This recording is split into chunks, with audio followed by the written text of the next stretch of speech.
So let's talk about travel nurse rentals. I have been talking about this a lot here on Instagram, and I actually have two other videos that you can look at here on IGTV. One is about, it's like an FAQ video, like all the questions that were sent in previously about travel nurse rentals. And then I have another video like walking you through my step-by-step process, like listing the rental, getting the inquiries in, responding, like that whole thing. But this video is all about like the timing of it because it's a really unique kind of situation and there will be some vacancies.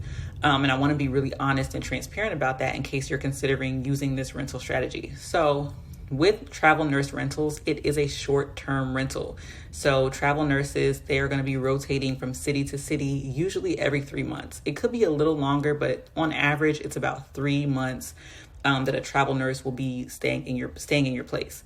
And by nature of like how they get their assignment, usually they're not going to find out their next assignment until maybe a week out from when they're supposed to be there. So let's look at this from like the lens of having a travel nurse in your space. So say you have a travel nurse in there and they're staying for 3 months, right? While they're in your space, you may be getting inquiries like left and right, like, hey, I want to book your space.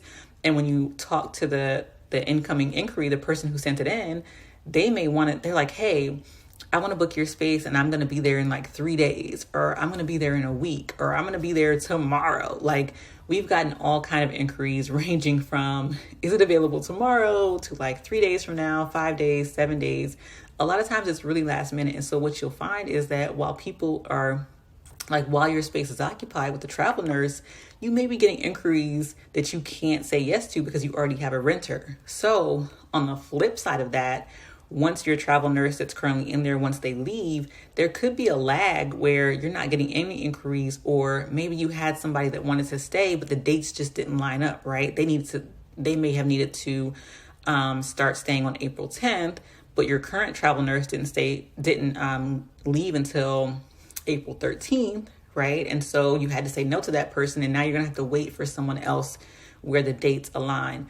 And so that's what I mean by the timing piece. It's very rare that you're gonna find someone to move in the same day or the day after your current travel nurse leaves, right? There could be a few days in between, there could be a few weeks, there could be a few months.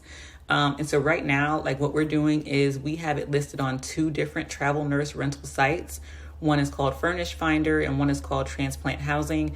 You can also list it on Craigslist, Facebook Marketplace. You can do a little bit of everything. You can also go to the different like Facebook. There are like travel nurse housing Facebook groups. You can list it in there too. That takes a lot of work to kind of make sure you're posting and looking at the responses and all that kind of stuff. And then posting on Craigslist and stuff. I mean, you could get all kinds of people responding that may not be travel nurses, but I kind of wanted to talk about that timing piece. And so this is what's really important. Like travel nurse rentals, they are furnished, right? Just like you would furnish any other short-term rental like an Airbnb. There are a few differences. Like with Airbnbs, you're going to offer a lot more little amenities here and there. Like you might put soap and shampoo and stuff in an Airbnb. Travel nurses, you don't really need to put that kind of stuff, but you have to have it fully furnished. You have to have sheets and towels and things like that, right?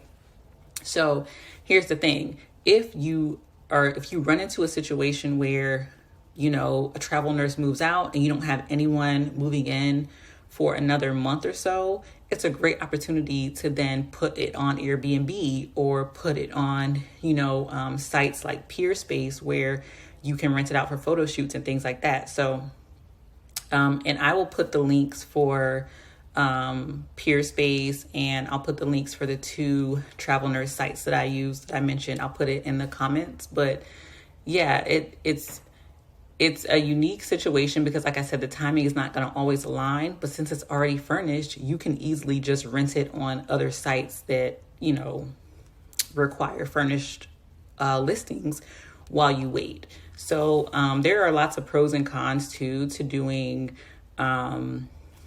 Airbnb versus travel nurses. Like with Airbnb, you're going to have a lot more turnover because guests are going to be coming in and out every few days. You got to you don't personally have to clean it, but you have to book a cleaning service and manage that whole thing. But with Airbnb, you're going to make a lot more than you would make with a travel nurse, right? But with the travel nurse, you're going to have a lot less turnover, and you're still going to make more than you would make with a long-term tenant, right? But so it's like pros and cons all, either way you go. With a long-term tenant, I mean, you're going to have that person in there for a year, right? So there's no vacancy for a year. With travel nurses, you may have vacancies here and there. You probably will. Even if it's just for a few days or a few weeks, you probably will have vacancies.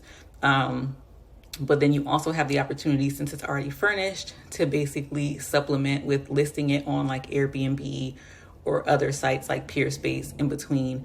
So I just wanted to kind of quickly talk about that because with all rental strategies, there's going to be pros and cons. You have to first figure out what's best for your property and like what are you personally willing to deal with. And so I hope this helps. If it helped, please let me know in the comments, share it, save it so you can come back to it. And if you have any other questions, let me know.